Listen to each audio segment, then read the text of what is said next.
فضیلت الشیخ قاری سجاد حافظہ اللہ تعالی، اسلامک اسکالر۔ السلام علیکم ورحمۃ اللہ وبرکاتہ۔ لیلۃ القدر کی نشانی کیا ہے؟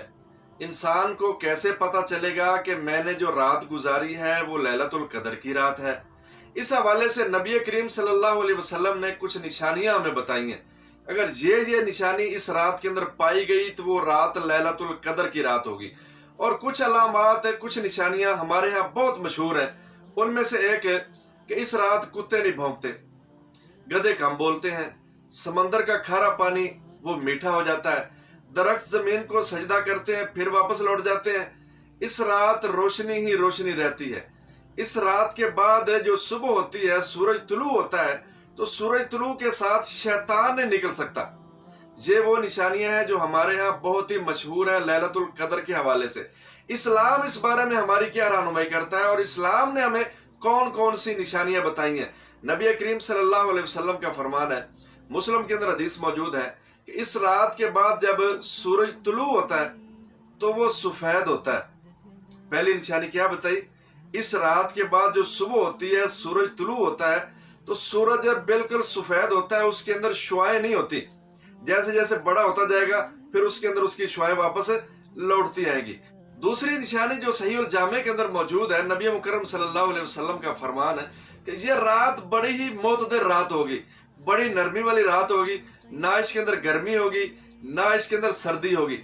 اور اس رات کے بعد جو صبح ہوگی نا، اس صبح کی روشنی بڑی کمزور ہوگی، بڑی مدھم روشنی ہوگی۔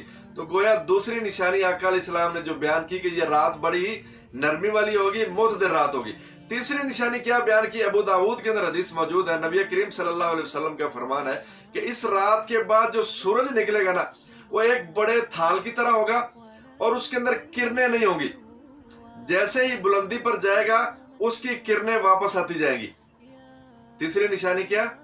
یہ سورج نکلے گا، وہ ایک بڑے تھال کی طرح ہوگا لیکن اس کے اندر کرنیں نہیں ہوں گی۔ ابو داؤد کے اندر حدیث موجود ہے، جیسے ہی بلندی پر جائے گا اس کی کرنیں واپس اس کے اندر لوٹ آئیں گی۔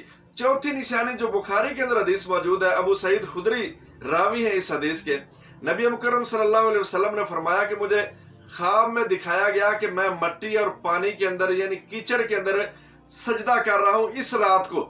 تو ابو سعید خدری کیا بیان کرتے ہیں کہ ہم مسجد کے اندر گئے، نبی مکرم صلی اللہ علیہ وسلم بھی ہمارے ساتھ ہیں، بادلوں کے کوئی نشان نہیں ہے۔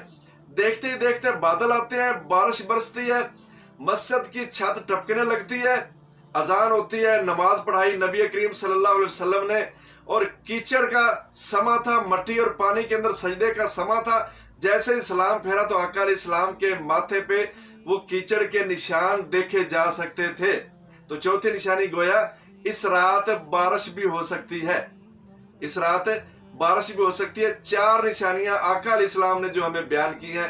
اس کے علاوہ جو ہمارے یہاں مشہور ہیں، کتے بھونکتے، کتے نہیں بھونکتے، گدھے کم بولتے ہیں، یہ ہماری اپنی طرف سے بنائی ہوئی نشانیاں، اسلام کا ان کے ساتھ کوئی تعلق نہیں ہے۔